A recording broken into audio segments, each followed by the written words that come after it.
बच्चों, आज मैं एक बहुत इम्पॉर्टेंट बात करने जा रहा हूँ और वो है बुक्स। देखिए, जितनी बढ़िया बुक्स आपके पास होंगी ना, उतना ही बढ़िया आपका रिजल्ट आएगा। आपका कंटेंट जो है, सब्जेक्ट कंटेंट जितना स्टैंडर्ड होगा, जितना अच्छे स्टैंडर्ड का होगा, उतना रिजल्ट भी अच्छे स्टैंडर्ड का आएगा। सब स्टैंडर्ड कंटेंट से पढ़ोगे तो रिजल्ट भी सब स्टैंडर्ड आने वाला है।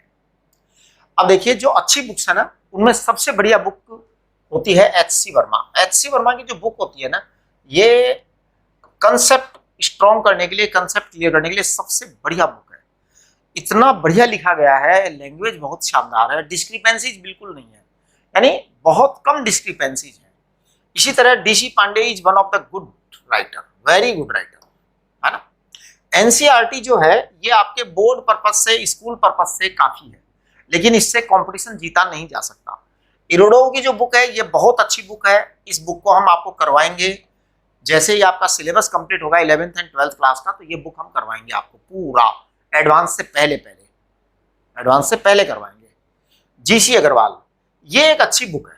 जीसी अग्रवाल वाली जो बुक है ना, मैं आपको बताऊं इस बुक के बारे में, जीसी अग्रवाल के बारे में, कि जैसे हम कोटा में थे, जयपुर में थे, बेंगलोर में थे, तो वहां जैसे नया टीचर आता था, उसको ट्रेनिंग के लिए भेजते थे। तो ट्रेनिंग के लिए जब भेजते थे तो जीसी अग्रवाल करवा के भेजते थे, मतलब जीसी अग्रवाल करवा के ही क्लास में भेजते थे उसको।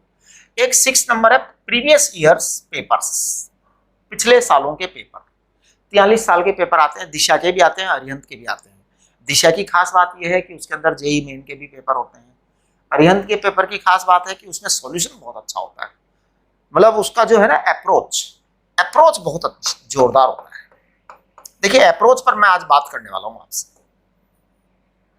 अप्रोच बहुत काम की चीज होती है कि क्या अप्रोच से आप सवाल को सॉल्व करते हो। तो देखिए, वैसे देखिए, मैं आपको बताऊं कि आपके पास में जो मेरे डीपीपी जा रहे हैं, मेरे डीपीपी का जो कंटेंट है, उसमें ये सब शामिल है, सब शामिल है ना। एच.सी. वर्मा भी शामिल है उसमें, एनसीईआरटी, सबके मतलब मिक्सचर लिया हुआ है, सबका मिक्सचर लिया हुआ है, सबका जूस निकाल करके कंटेंट में डाला हुआ है। तो मेरा कंटेंट सब बुक्स को निचोड़ देता है। लेकिन फिर भी अगर मान लो किसी बच्चे को पढ़ने की इच्छा हो रही, तो भैया अच्छी किताबें पढ़ो, क्यों फालतू की सब स्टैंडर्ड किताबों के चक्कर में पड़े हुए हो। सब स्टैंडर्ड किताबें पढ़ोगे तो सब स्टैंडर्ड रिजल्ट आएगा, सब स्टैंडर्ड मटेरियल देखोगे, सब स्टैंडर्ड रिजल्ट आने वाला है। देखिए, मैं आज आपको 2 एग्जाम्पल दे रहा हूं, मेरे पास 2 एग्जाम्पल हैं। सब स्टैंडर्ड वर्क का क्या परिणाम होता है और सब स्टैंडर्ड क्या होता है, वो समझा दे रहा हूं मैं आपको। एक एग्जाम्पल मेरे पास में रिसेंटली, एक एग्जाम्पल और है, तो 2 एग्जाम्पल दे रहा हूं मैं आपको, समझिए। ये मेरे पास एक क्वेश्चन था जो मेरे से पूछा था अभी 2-3 दिन पहले। 11th क्लास में एक बच्चा है, इसका डीपीएस स्कूल का। तो उस डीपीएस स्कूल के बच्चे ने पूछा था, शायद शुभ बटेजा नाम है उसका। उसने ये पूछा, ये सवाल देखिए, सवाल क्या है। 2 forces F and 2F Newton act on a particle. If the first force be doubled and the second force be increased by 16 newtons, the direction of the resultant remains unaltered. Find the value of F. देखिए, इस question को मैंने classroom में solve किया, बहुत ही छोटा सा solution था, बहुत आसान सॉल्यूशन था।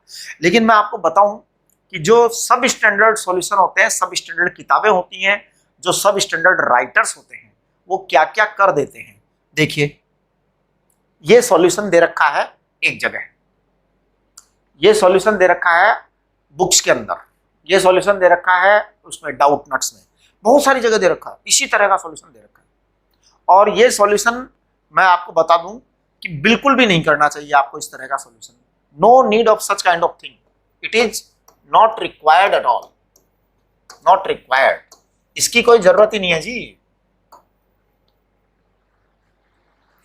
अगर आप इतना करने लग गए ना भैया, तो जेई एडवांस भी नहीं निकलेगा, जेई मेन भी नहीं निकलेगा, आपको कहीं एनआईटी में नहीं मिलने वाला है, आप किसी लोकल इंजीनियरिंग कॉलेज में ही जाओगे अगर ऐसा सॉल्यूशन करने लग गए तो। ये सॉल्यूशन इतनी गंदी अप्रोच है, इसकी कोई जरूरत ही नहीं, कुछ करने की जरूरत नहीं है। जो सवाल देखिए, मैं कितना आराम से मैंने इस सवाल को क्लासरूम में करवाया था, उससे ज्यादा बेटर तो कुछ हो ही नहीं सकता। कि आपने एफ फोर्स किया, आपने 2F फोर्स किया, आपने ये रिजल्ट निकाला, राइट। ये आपका एक काम हो गया, F 2F and result, right. फिर दूसरा क्या किया आपने, इस F को आपने डबल कर दिया, तो जो F था आपका उसको डबल कर दिया, 2 कर दिया। जो 2F था उसमें 16 ऐड कर दिया आपने, 2F में आपने 16 ऐड कर दिया। एक मिनट जरा, 2f में आपने 16 ऐड कर दिया, 2f में आपने 16 ऐड कर दिया, 2f प्लस 16 कर दिया, और वो जो था f प्लस f 2f कर दिया आपने। अब इसके रिजल्ट का वैल्यू अलग आएगा, बिल्कुल नेचुरल है कि कुछ अलग ही आएगा रिजल्ट। तो इसके रिजल्ट को मैं R2 मान देता हूं, उसका रिजल्ट R1 मान लेते हैं। अब देखिए R1 R2 रिजल्ट है, ये f था, ये 2f है, ये 2f था, वो 2f प्लस 16 है, ये R1 है, ये R2 है। लेकिन कह क्या रहे हैं, कह रहे हैं direction remains unaltered, direction constant है। देखिए डायरेक्शन पर ध्यान दो आप, जो आपका डायरेक्शन है ना ये कांस्टेंट है, डायरेक्शन कांस्टेंट है, इसका मतलब ये एंगल कांस्टेंट है अल्फा, अल्फा। और जब ये अल्फा सेम है, f का वो 2f कर दिया, डायरेक्शन सारी सेम है, तो बेटा ये सिमिलर ट्रायंगल होता है। तो अगर हम एक सही सॉल्यूशन की बात करते हैं तो इसको सिमिलर ट्रायंगल के अप्रोच से ही किया जाना चाहिए। मतलब सॉल्यूशन गलत नहीं है, कोई भी सॉल्यूशन ना तो ये गलत है ना वो गलत है, लेकिन अप्रोच की बात है कि अप्रोच ये बहुत फैंटास्टिक अप्रोच है, बढ़िया अप्रोच है। इससे आपका जो है ना, देखिए कितने स्टेप के अंदर आंसर आ जाता है।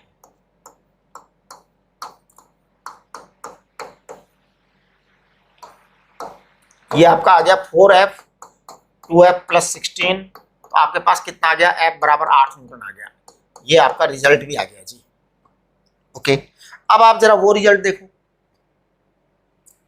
अगर आप इतनी बड़ी बड़ी कैलकुलेशन करने लग गए ना, तो बस आपका टाइम इसी में चले जाना है। No need of these calculations. ये सब जो है ना, ये मेरे को लगता है ये सॉल्यूशन डाउटनट्स के अंदर है। डाउटनट्स कोई साइट है, उसके ऊपर सॉल्यूशन है, और कोई जरूरत नहीं है इस सॉल्यूशन की। बिल्कुल वेस्टेज है, बिल्कुल wastage of time, wastage of energy और वेस्टेज ऑफ योर करियर, खत्म है इससे अगर आप ऐसा सॉल्यूशन करेंगे तो। चलिए आगे बढ़िए, एक सवाल और है मेरे पास। देखो ये सवाल इतना आसान सवाल है कि आप केवल देख करके अगर ध्यान से देख लोगे तो कर दोगे सवाल को।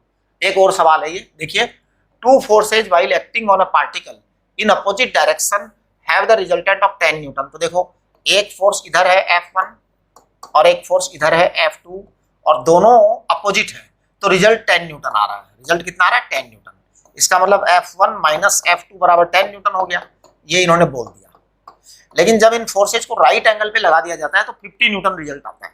सोचो, एक F1 फोर्स है और एक F2 फोर्स है, F2 फोर्स है, और ये इसका रिजल्ट 50 न्यूटन आ जाता है। अब सोचिए आप, ये 90 डिग्री का एंगल दे रखा है इन्होंने, ध्यान दीजिए, ये 90 डिग्री एंगल इन्होंने दे रखा है आप पर, ये राइट एंगल, राइट एंगल। अब राइट एंगल पे है तो ये F1 है और ये F2 है और राइट एंगल है और ये 50 न्यूटन है। भैया एक बात बड़ी साफ साफ नजर आ रही है, इसमें क्या करना धरना है कि ये 10 न्यूटन का डिफरेंस आया, वो 40 है और वो 30 है, तो ये 40 है और वो 30 है, तो वो 50 हो ही जाएगा। पाइथागोरियन ट्रिपलेट ऐसे ही बनेगा। 90 डिग्री का एंगल है, इसका मतलब पाइथागोरस थ्योरम लगनी चाहिए, पाइथागोरस थ्योरम लगेगी। 50 न्यूटन चाहिए, यानी एक 40 और एक 30 चाहिए, है ना। और 40 और 30 होने से एक फायदा ये है कि डिफरेंस 10 आ जाए, नहीं तो आएगा ही नहीं डिफरेंस 10। अब इसमें बताइए कि आप इसको क्यों लंबा चौड़ा करना चाह रहे हैं, क्या जरूरत पड़ गई? आपका तो आंसर भी आ गया 30 न्यूटन और 40 न्यूटन है। और बड़ा सिंपल सा सवाल है कि भाई बात यह है कि पाइथागोरियन ट्रिपलेट बनता है 40 और 30 और 50 मिलकर के, और डिफरेंस आपका 10 आ रहा है, इसलिए 30 और 40 आंसर है। अब देखिए आप इसका सॉल्यूशन, भैया ये सॉल्यूशन करोगे ना, तो अगर ये सॉल्यूशन कर दिया ना आपने, तो समझ लो कहीं सिलेक्शन नहीं होने वाला है ना। तो एडवांस तो छोड़ ही दो, एडवांस के तो सपने भूल जाओ, एडवांस तो दिखाई नहीं देगा कभी। ये सॉल्यूशन आपका कोरा पर था, कोरा एक साइट है, उस पर ये सॉल्यूशन है। अगर आप ये सॉल्यूशन करने लग गए तो अपने बस समय को, अपनी एनर्जी को, सब कुछ खर्च करके खत्म कर दोगे।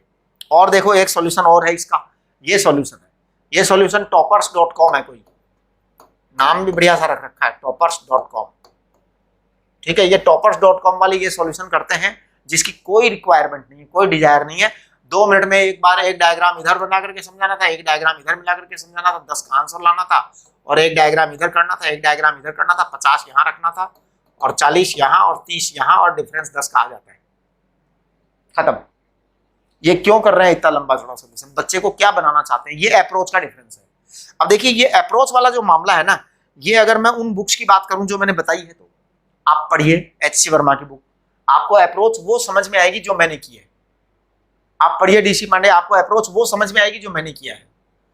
आप जो है NCERT में मेरी ही अप्रोच समझ में आएगी आपको, वो कचरा समझ में नहीं आने वाला। आप अगर अच्छी बुक्स पढ़ते हैं ना, अप्रोच आपके दिमाग में वही आएगी है? आप पढ़ के देखिए HC वर्मा, आपके दिमाग में वही अप्रोच आएगी।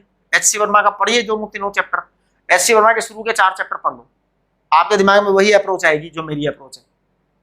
आप DC पांडे को पढ़ लो, आपके दिमाग को सोचना ही वैसा चालू करेगा जैसा मैं सोच रहा हूँ। NCERT इरोडो तो खैर अच्छी बुक है ही, आप बाकी कर सकते हैं, लेकिन प्लीज बुक्स जो है आप अच्छी लीजिए, और कम से कम ये इंटरनेट की जो साइट्स हैं इनसे कोई सॉल्यूशन मत लो। अगर आपको किसी क्वेश्चन का सॉल्यूशन चाहिए तो मैं हूं, उस सॉल्यूशन को मैं समझाऊंगा। मेरे से बढ़िया सॉल्यूशन ये इंटरनेट की साइट्स नहीं देंगी, ठीक है? तो प्लीज टेक केयर, ये सब चीजें नहीं होनी चाहिए कि आप इधर उधर जो है ना सॉल्यूशन को मार रहे हो। क्या जरूरत पड़ रही है सॉल्यूशन से लेने की उनको? आप करिए अपना सॉल्यूशन अपने आप, है ना? क्योंकि जैसा आप जितना टाइम किल करेंगे ना सॉल्यूशन में, अच्छा ऐसा नहीं है कि हम कैलकुलेशन नहीं करेंगे, कैलकुलेशन हम भी करते हैं, हम भी बहुत सारी कैलकुलेशंस करते हैं कभी कभी, लेकिन जब जरूरत होती है तब। ऐसा नहीं कि जबरदस्ती कैलकुलेशन करने लग गए, जरूरत होगी तो करेंगे भी, कैलकुलेशन भी करेंगे, लेकिन फिर सवाल भी तो वैसा होना चाहिए जिसमें कैलकुलेशन करनी ही पड़े। बिना कैलकुलेशन के आंसर आ रहा है, आप क्यों कर रहे हो जी कैलकुलेशन? ठीक है, तो थोड़ा सा ध्यान दीजिए।